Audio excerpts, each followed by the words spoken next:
It was a cold October night in Chicago. The restaurant was full of people, mostly rich men in dark suits, laughing over drinks and steak. In one corner of the room, the most dangerous man in the city sat quietly. His name was Viktor Mirov, a Mafia boss with a sharp mind and a cruel heart. People feared him. Even the waiters walked around his table like they were stepping on glass. At the other end of the room, a young woman moved quickly between tables carrying trays. Her name was Lena. She was just 23, with soft brown hair tied in a messy bun and tired eyes that had seen too many long shifts. She didn't like working there, but rent was due, and tips were good when men weren't rude. Lena didn't know who Viktor Mirov was. She'd only worked there a month and never paid attention to who sat where. To her, he was just another man in a suit, sitting with other men in suits, eating expensive food and never saying thank you. As she walked past his table with a tray of wine glasses, her phone buzzed in her apron. It was her mother, calling from Moscow. She had been sick lately, and Lena worried about her constantly. She usually didn't answer calls while working, but tonight, something in her heart told her she had to. She stepped to the side, near the hallway leading to the restrooms, and quickly answered. "Allo, mama? Всё в порядке?" she said softly, her Russian smooth and natural. But her voice wasn't as soft as she thought. Viktor Mirov, who had been sipping his drink quietly, froze. His sharp eyes moved to where the voice came from. Russian. A young woman. He could tell by the accent that she wasn't just some random girl using a phrase she picked up. She was fluent. Native. He turned his head slightly and saw Lena, speaking quietly in Russian on her phone, her back turned toward him. Viktor narrowed his eyes. None of the staff were supposed to speak Russian. His enemies spoke Russian, his friends too, and sometimes spies. He leaned closer to his right-hand man, a bald man named Petrov. "Who is that girl?" he asked, nodding toward Lena. Petrov looked up lazily. "Just a waitress, boss. Want me to ask?" Viktor didn't answer. He just sipped his drink again, but his mind was already racing. That night, as the restaurant closed and Lena left through the back alley door, wrapping her thin coat tighter around her body, a black SUV rolled by slowly. Inside, Petrov watched her carefully. He picked up his phone and said just 5 words to his boss. "We found the Russian girl." Lena walked the 5 blocks home in the freezing wind, not knowing that someone was watching her the whole time. She had no car, only old boots, and a scarf too thin for a Chicago night. She was used to it. Life hadn't been easy since she moved to the US 2 years ago. Her mother had begged her to stay in Moscow, but Lena had dreams. She thought she could come to America, get a better job, maybe finish school. But life doesn't always care about dreams. The waitress job paid enough to survive, barely, but at least she could send a little money back home to her mother. That's all that mattered. She finally reached her apartment, a small place with peeling paint and a heater that barely worked. She dropped her bag, took off her shoes, and fell into bed without changing. She didn't notice the car that parked across the street after she turned off her lights. Inside the SUV, Petrov wrote something down in a small notebook. Her apartment address, her building, floor number, time she got home. Then he made another call. "She lives alone," he said. 1 bedroom, top floor, east window. No boyfriend. No visitors, just her. There was silence on the other end of the line. Then Viktor's voice came through. "Good. Follow her. Do not speak to her. Not yet." The next day started like any other. Lena woke up early, brushed her hair, put on some mascara to hide the tiredness, and walked to work. Her phone buzzed again, her mother asking if she was okay. She smiled softly and texted back. "Я в порядке. Работаю. Люблю тебя."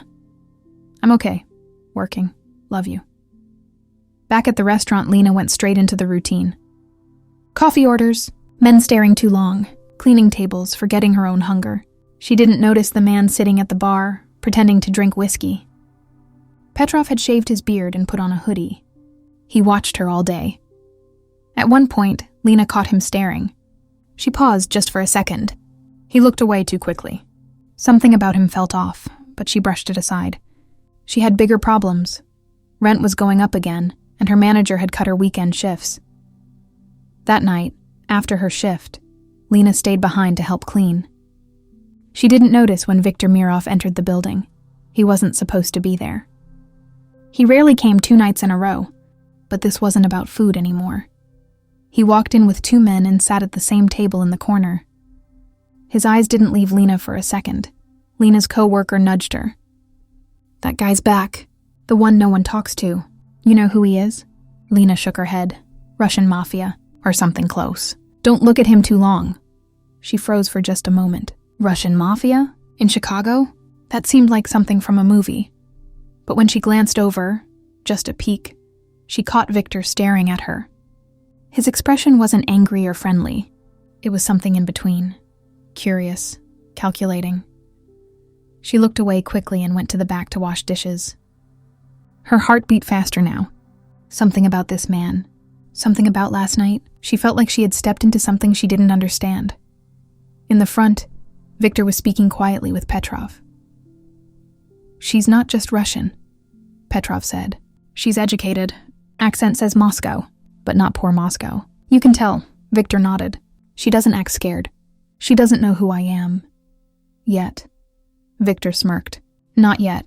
That night, Lena took a different route home. Something in her gut told her she was being followed. She didn't see anyone, but she changed her path anyway, cutting through alleys and walking past the bus station, just to confuse anyone who might be watching. It didn't work. Petrov followed from a distance, quiet as a shadow. Lena got home and locked every bolt. She even pushed a chair under the doorknob, something she hadn't done since she lived in Moscow. Back when things got bad after her father disappeared, she sat on the edge of her bed, staring at her phone, thinking about that man in the suit. His eyes. Cold, like he saw everything. She didn't know it yet, but Viktor knew who she was. Or rather, he knew who her father was, Mikhail Baranov. A name that once meant something in Russian intelligence circles. A man who disappeared after refusing to carry out an order that would have killed hundreds. Officially, he was dead, but Viktor had doubts. And now here was his daughter, working in a cheap restaurant, speaking perfect Russian on a phone call she thought no one heard. He needed to know more.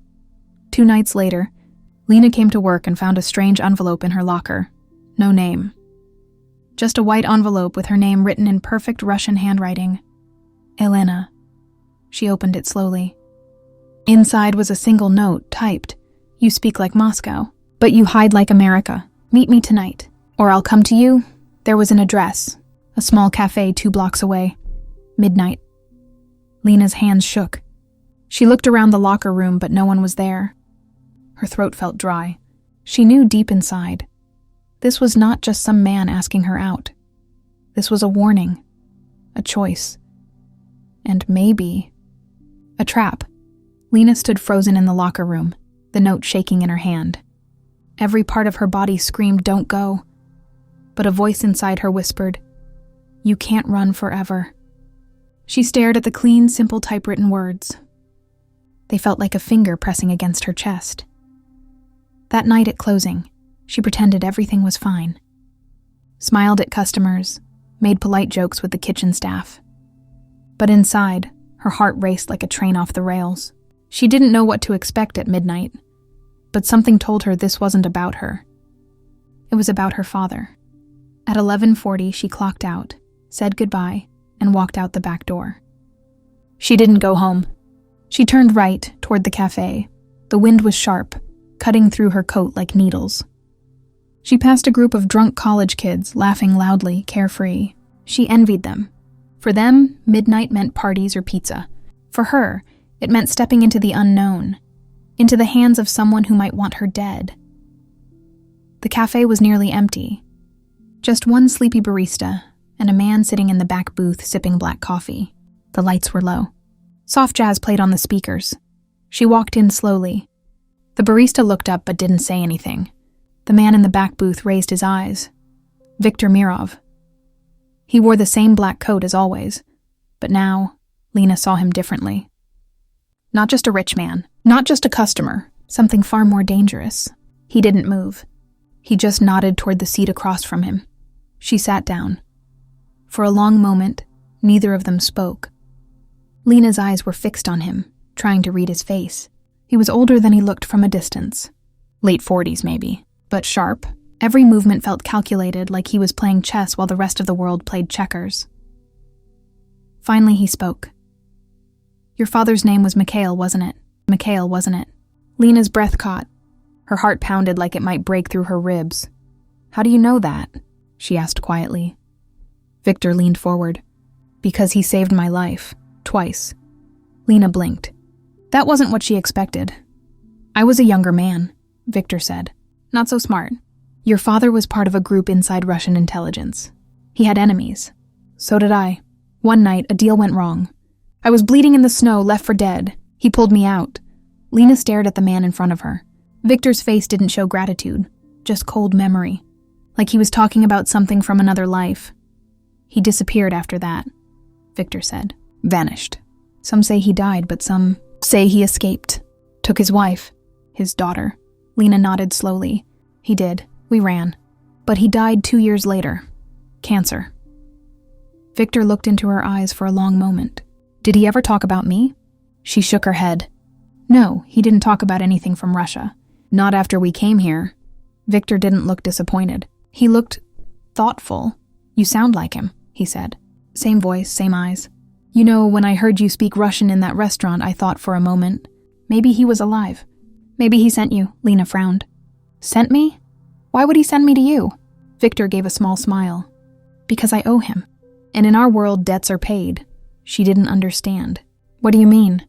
He reached into his coat and pulled out a folder. Slid it across the table. "This is your file. I know where you work, where you sleep, what you earn. I know your landlord is kicking you out next month. I know your mother's hospital bills are piling up in Moscow." Her face flushed with anger. "You've been spying on me. I've been protecting you," he said. "In my own way." Lena stood up, hands trembling. "I didn't ask for your help. I don't want anything from you." Victor didn't flinch. He just looked at her like a lion watching a cub. "But you do need help, and your father would want you to accept it." She turned to leave.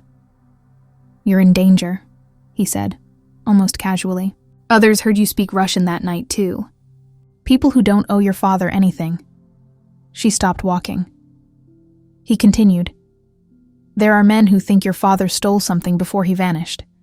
A file, a list. They think he passed it down to you. Even if you don't have it, they'll still come. To ask, then to hurt, then to kill." Lena turned slowly, her voice low. "What do you want from me?" Victor looked at her like he already owned her soul. "Nothing, yet. I just want to keep you alive." She left the cafe shaking. The streets were colder now. Her hands felt like ice. That night she didn't go home. She took a train to a friend's house in the suburbs, someone she hadn't seen in months. She didn't sleep. She stared at the folder Victor had given her, unopened in her backpack. Her father had always told her to stay invisible. Don't speak Russian in public. Don't use real names. Don't draw attention.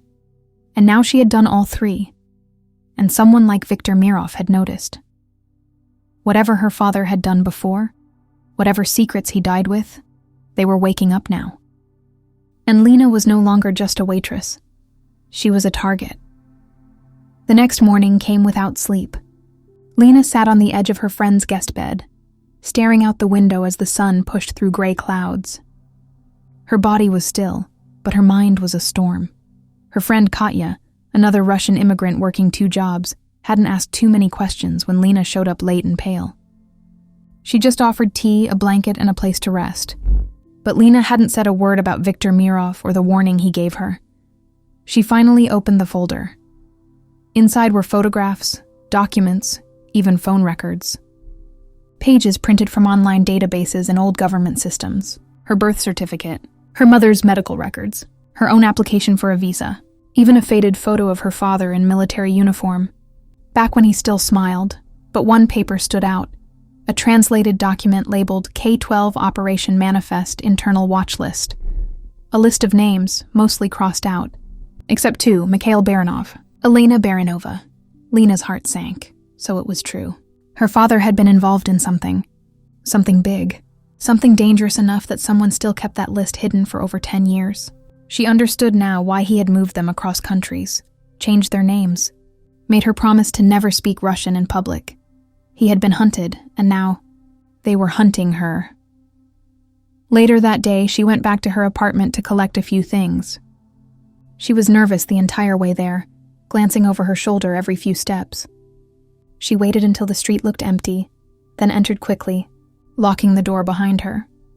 She packed fast, just clothes, documents, cash she had hidden under the floorboard, and an old photo album her mother had sent her last year. As she reached for the album, something strange caught her eye. There, inside the back cover, taped under a loose corner, was a tiny black flash drive. Her fingers went numb. She hadn't noticed it before. Had her mother hidden it there? Or had it always been there, waiting to be found? Carefully, she pulled it out and stared at it. No labels. No markings. She slid it into her bag, heart pounding harder now. Maybe this was what Victor had been talking about. A file, a list, a secret. She zipped the bag just as someone knocked on her door. 3 slow knocks. She froze. Then, silence. Her phone buzzed. Unknown number. 1 message. You should have met with us, not him. Her blood ran cold. She stepped back from the door, her breath catching in her throat. Another knock. This time louder. Then the doorknob turned slightly. Whoever was on the other side wasn't pretending to be friendly anymore. She grabbed her bag and ran to the back window, opened it, and climbed out onto the fire escape. She didn't even put on her coat. The adrenaline made her forget the cold. She climbed down fast, scraping her hand on rusted metal, and jumped the last few feet into the alley. Her knees buckled, but she didn't stop. She ran. She didn't know where she was going, only that she had to keep moving. She took a side street, then another, until her lungs were screaming. She stopped behind a grocery store, hiding near the dumpsters. There, she finally pulled out her phone again. Another message had arrived. We want what your father stole. You have 48 hours. No name, no reply. Just that, she couldn't go back to Katya's, couldn't go back to the restaurant. Everyone she knew might be watched now, so she did the one thing she swore she wouldn't. She called Victor. It rang once, twice. Then he answered, voice as calm as ever. Lena. I found something, she said, breathless. Someone was in my apartment. They left a message. Are you hurt? No, but they know. They know I spoke to you. They know everything. Victor was quiet for a moment. Then, where are you? I don't know. Some alley near Western and 19th. Stay there. I'm sending a car. 15 minutes later, a black SUV pulled up. Same as before, but this time Lena didn't hesitate. She climbed in. Inside sat Petrov, sunglasses covering his eyes, even though the sky was gray. He didn't say anything, just nodded once, then started driving. They took side streets, avoiding main roads. Lena noticed. This was someone who knew how to lose a tail. They stopped at a garage in an industrial area and went underground. A steel door opened. She was led down a hallway, then into a private office. Victor was already waiting. This time, Lena didn't sit. She stood across from him and pulled the flash drive from her pocket, holding it up. This was in my apartment, hidden in my photo album. Victor's eyes narrowed slightly. He reached for it, but Lena didn't let go. I want answers, she said. Who are these people after me? What's on this? He studied her for a long time, then nodded once. You're braver than I expected. He motioned to Petrov. The man took the drive and left the room. Victor poured 2 glasses of dark liquor and slid one to her. The people after you, he said, aren't just criminals. They're former intelligence officers. Mercenaries. They believe your father stole a list of agents working undercover across Europe and Asia. People who disappeared after his betrayal. If that file still exists, it's worth more than gold. It's leverage, blackmail, protection. And they think I have it? They don't think, they know. You just confirmed it by calling me. Lena's throat went dry. So what now? Are you going to use me too? Victor shook his head. No, I'm going to protect you. She laughed bitterly. Out of guilt? No, out of debt, to your father. And because if they get to you, they'll come for me next. He leaned forward, voice low. Whether you like it or not, Lena, you're part of this now. You can't run. So the only question left is, are you going to survive? The room was silent, except for the soft hum of the old desktop computer Petrov had plugged the flash drive into. Lena sat across from Victor, her palms sweaty on the glass of untouched liquor in front of her. She wasn't sure if she was scared, angry, or both. Maybe neither, maybe just numb. Petrov's fingers moved quickly over the keyboard. He didn't say much, just typed, paused, then typed again. Victor sipped his drink slowly, watching Lena from the corner of his eye. After what felt like an hour, Petrov turned the screen toward them. "There's a single file on the drive," he said, encrypted. "Russian military encryption. Pre-2010. Not standard. Someone really didn't want this to be opened. Can you break it?" Victor asked. Petrov smirked faintly. Eventually, he began working again, this time moving even faster. As he typed, Lena leaned back in her chair. "What if it's not what they think?" she said softly. "What if it's just old files, meaningless now?" Victor glanced at her. "Then they won't believe it. And they'll still keep hunting you. People don't kill for files. They kill for what they think is on them." Lena looked away. She thought about her father. How he used to hum while making tea. How he would sit by the window and read old Soviet novels, dog-eared and faded. She remembered the way he used to tense when someone knocked at the door too loud. How he made them move every few years. And now all of that had led to this. Suddenly, Petrov leaned back. "I'm in." Victor stood up. Lena followed slowly, her hands curling around the edge of the desk as the file opened. It was a list. Dozens of names. Some were faded out, marked with Russian words she didn't understand. Others were clean, clear. Lena stared at the top of the screen. Project K-12, Deep Placement Agents. The list included names, birthplaces, code names, years of activation. Status, active, missing or deceased, but one name made Lena's stomach twist. Viktor Mirov, status, redacted. She blinked. "Looked again? Why is your name on this list?" she asked slowly, turning toward him. Victor didn't react. For a moment, it seemed like he'd expected the question. "Because I used to work for them," he said calmly, "before I became what I am now." "You were an agent?" "Worse, I recruited agents. I built this list." Lena took a step back, her head spinning. "So, all this time, you weren't helping me because of my father. You were protecting your own name." He nodded. "It's both." Petrov scrolled down.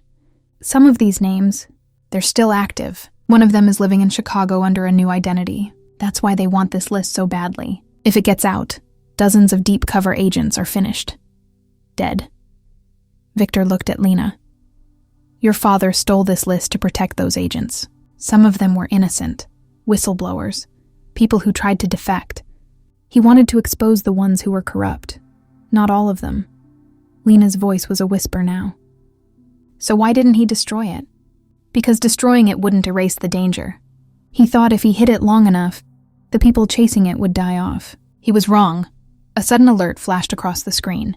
Petrov's face tensed. "What is it?" Victor asked. Petrov turned pale. "Someone else just tried to access the drive remotely. They've been tracking its location."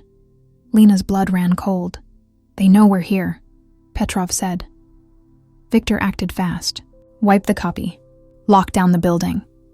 But it was already too late. The lights flickered, then went out.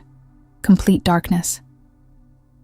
Lena heard the sound of metal scraping, the elevator shutting down. Emergency locks slamming into place. Then the soft click of boots on the concrete floor above. "They're here," Petrov said quietly, pulling a gun from the desk drawer and sliding another to Victor. Lena's mouth went dry. "What do I do?" she whispered. Victor looked at her, then tossed her something small. "A burner phone. You run. Take the stairs in the back. Petrov and I will hold them off." "I'm not leaving you." He cut her off. "They don't want me. They want you. If they catch you, it's over. Run." She clutched the burner phone tightly, adrenaline flooding her veins. "What's on this drive?" "It's the truth, isn't it?" she asked, stepping toward the emergency exit. Victor nodded once. "And the truth?" he said. loading his weapon, is the most dangerous thing in the world. Lena pushed open the back door and disappeared into the shadows as gunshots echoed behind her. Lena ran through the back stairwell, the cold metal rails slick with moisture and dust. Her breath came out in sharp bursts as she pushed down floor after floor, her ears ringing with the echo of gunfire above. Somewhere behind her, the people her father once ran from were now hunting her. She burst through the basement door and into the dark parking level. Only a single emergency light flickered above, casting long, shaky shadows across the cement floor. Her boots echoed. Her legs ached. But she didn't stop. She had no car. No weapons. Just the flash drive now shoved deep into her coat pocket and a burner phone Victor had tossed her at the last second. She didn't even know if he was alive. She didn't want to imagine the worst, but her instincts were screaming. She crossed the garage and found a rusted side door marked Exit. It opened to an alley, narrow and trash-strewn, tucked between two abandoned warehouses. Lena kept moving. The burner phone in her pocket buzzed. A number flashed on the screen. Unknown. She answered without thinking. "Hello?" Victor's voice came through, strained. "You have to keep moving. They'll track you by heat, traffic cams, everything. Go to the train station. Locker number 317. There's a bag, passport, money, gun." "Are you okay?" she asked, her voice cracking. A long pause. Then, "No, but that doesn't matter. Get to that locker. Change your look. Disappear." The call ended. Lena didn't cry. There was no time. She shoved the phone away and started running again. The Chicago streets were quieter than usual. It was just after 3 a.m., and the city slept under layers of frost and fear. Lena kept her hood up and stayed in the shadows. She avoided main roads. Every person she passed felt like a threat. Every taxi could be following her. She was no longer just a waitress. She was someone with a target on her back. At the train station, she entered through the side loading bay. The security cameras inside blinked one by one. She kept her face down, moving fast through the maze of benches and flickering lights. Locker 317 was near the public restrooms, rusted and dented like it hadn't been opened in years. The key was taped underneath. Just like Victor said, inside the locker she found a plain black backpack. She opened it quickly. An American passport under the name Anna Vostrikov, $5,000 in cash, a small Glock with 2 full magazines, and a new phone. There was also a note, scribbled in rough Russian. "If you're reading this, I'm either dead or bleeding. Go south, not east. Trust no one, not even the Russians, especially not them." No signature, but it was in Victor's handwriting. She zipped the bag and walked into the women's bathroom. Her reflection in the mirror didn't look like her anymore. Dark circles under her eyes, blood on her knuckles, hair matted from sweat and fear. She used cold water to clean up, pulled on a baseball cap and jacket from the backpack, and stepped outside looking like someone else. As she moved through the terminal, her eyes locked on something ahead, 2 men in dark suits, standing still, not talking. Just scanning the crowd, she ducked behind a pillar. Watch them. They weren't American agents. She could tell. Posture too stiff, eyes too sharp. Russian security men. The kind who didn't wear badges but made bodies disappear. They were here for her. She slipped into a crowd of passengers boarding the southbound train. Her heart pounded as she waited in line, praying no one saw her. Then she heard one of the men speak Russian into a comms piece. "Подтверждение. Она здесь. Confirmation. She's here." Lena didn't think. She ran. Not onto the train. Through the train. She moved car to car, pushing past sleepy travelers and confused conductors. The men followed, one behind the other, quiet, patient. Lena reached the dining car and yanked open the emergency door at the end. Cold wind hit her like a slap. The train had started moving. She looked down at the track flashing below her feet. No time to think. She jumped. Her body hit snow and gravel hard. Pain shot through her side. Her wrist twisted. She cried out but rolled into the ditch fast, disappearing behind a frozen embankment. The train kept going. Footsteps followed. At least one of them had jumped after her. Lena scrambled to her feet, stumbling toward the trees behind the track. Her breath fogged in front of her. Blood dripped from her mouth. Branches whipped her face as she ran into the dark forest, not knowing where she was going, only that she had to keep going. A shot rang out. Bark exploded from a tree beside her head. Then another. She dropped to the ground and crawled through the underbrush, heart hammering like a war drum. She didn't look back. She just moved, deeper and deeper into the trees. By sunrise, she had found a small cabin off a side road, abandoned, but with a working fireplace and some canned food. Her arm throbbed. Her ankle was swollen, but she was alive. She sat in the corner, curled in a blanket, staring at the flash drive in her hand. She should destroy it. Burn it. Crush it. But she couldn't. Somewhere on that drive was the truth her father died protecting. Somewhere on that list were the people who ruined his life, and now wanted to end hers. And Victor had been right. The truth wasn't just dangerous. It was deadly, but Lena wasn't ready to die. Not yet. Deadly, but Lena wasn't ready to die. Not yet. The cabin was silent except for the low crackle of the fire. Lena sat in a chair that creaked every time she moved, wrapped in 2 mismatched blankets she found in a dusty closet. Her body hurt everywhere. Her ankle was bruised, her ribs sore, and her wrist possibly fractured. But it didn't matter. Pain meant she was still alive. She kept the gun beside her now, always within reach. She'd never used one before. Her father had once shown her how to clean one, how to check the chamber, but never how to pull the trigger. You only shoot when there's no way back, he had told her once, and if that day comes, you shoot to end it. She looked down at the flash drive again. It sat on the table in front of her like a silent witness to everything that had happened, and everything still waiting to happen. She knew she had a choice. Either destroy it and go dark, or use it and pull the enemy into the light. She remembered what Victor had said before everything fell apart. The file is leverage. It's war, but it can also be a shield. By noon, Lena had made up her mind. She couldn't run anymore. She would trade the file, not for money, not for safety, but for names, real names. She needed to know who was behind this, who ordered the hit on her father, who wanted her dead, who else from her past might have betrayed them. She powered up the new phone Victor had given her.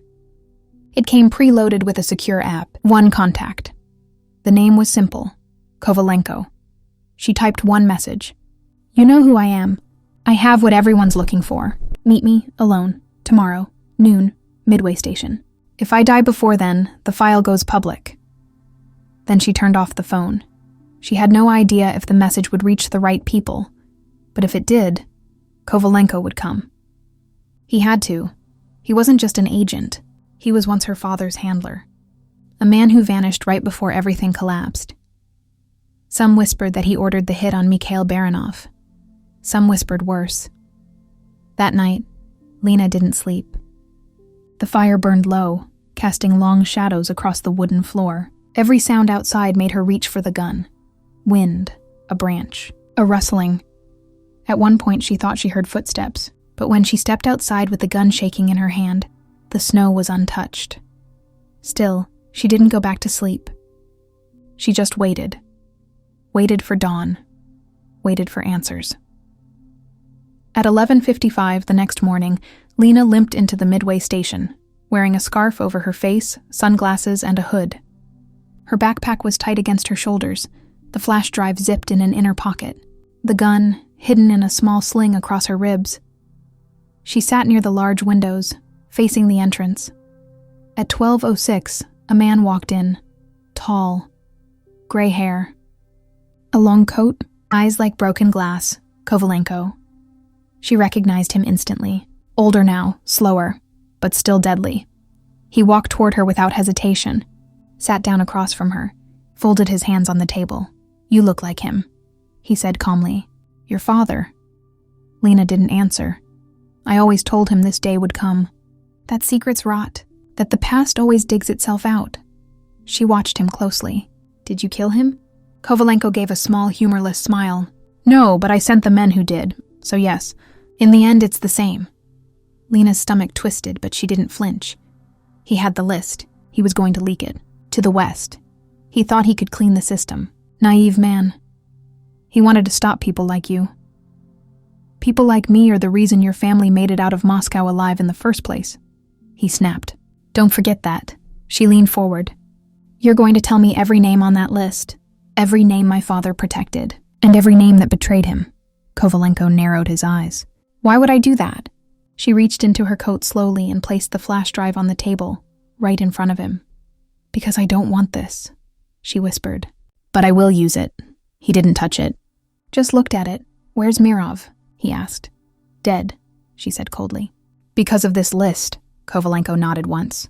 Then we've both lost something. They sat in silence for a long moment. Finally, he pulled out a small notepad. Wrote something. A series of names, locations, a date. He slid it to her. Lena looked down. Some of the names she recognized. One made her blood run cold. Katya M. Volkov, her friend. The one who let her sleep on her couch. The one who never asked too many questions. She's one of them? Kovalenko didn't answer. He stood up. Everyone is someone in this world, Lena. The question is, who are you going to become? Then he walked away, leaving her with the list, and a heart full of new betrayal. She didn't go back to the cabin. She went to a cheap motel under a false name. Locked the door, turned the list over in her hands. Katya had smiled. Had offered her tea, Katya. Had been watching her all along. Lena clenched her jaw.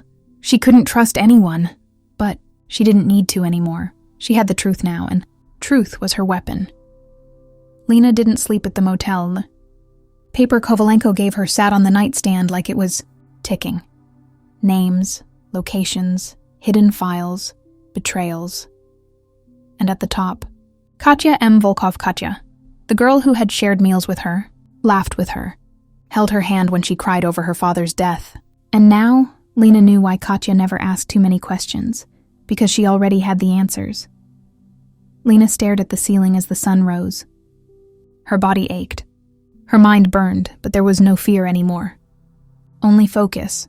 It was time to end it.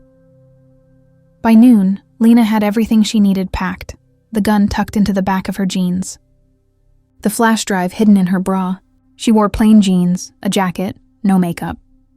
Her face was sharper now, not from cosmetics, but from everything she'd lost in the last week. She boarded a bus headed north. Straight to Katya's place, no disguise, no hesitation. Let them follow. Let them watch. She wanted them to.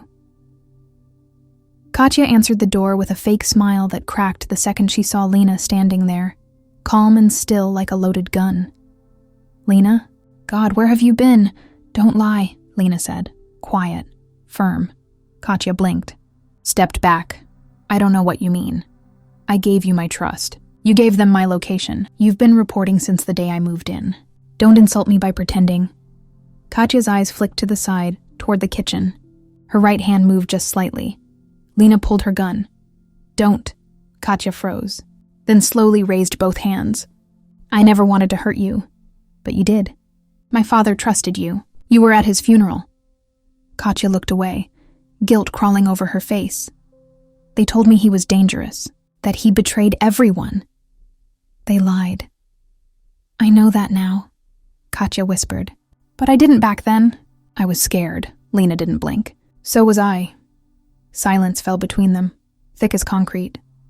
Finally, Katya lowered her hands. You're not here to kill me. No, Lena said. I'm here to offer you a deal. Katya frowned. What kind of deal? Help me burn the whole thing down. That night, they met in a parking lot near a train yard, a neutral spot. Katya had access to communication channels Lena could never break alone. She still had old contacts. Ghosts from Russia, some still loyal to the cause, others just waiting for money. They reached out to everyone. In 48 hours, Lena dumped half the contents of the flash drive, anonymously, just enough to cause panic. Names, photos, places, names of agents buried so deep that even their own countries had forgotten them. Governments scrambled. Old spies came out of hiding. Fingers pointed in every direction. The world behind the curtain cracked. And then she sent the rest. not to the media, but to one person, a woman named Irina Petrovna, a human rights lawyer in Sweden, who had once tried to expose the exact same operation her father had died protecting. Irina had been silenced before. Now she had the proof to bring the whole system down. Lena didn't watch the news. She didn't need to. She could feel the storm. Within days, arrests began. An embassy was shut down in Berlin. 3 double agents were found dead in a safe house in Argentina. Someone, high up in Moscow, vanished without a word. Lena knew she had started something she could never control, but that wasn't her goal. Her goal was justice, not clean, not legal, but real. Weeks later, she visited Victor's grave. He had no family, no public name, just a small, unmarked stone on the edge of a forgotten cemetery outside the city. She stood there alone. "I kept your promise," she whispered. "He paid.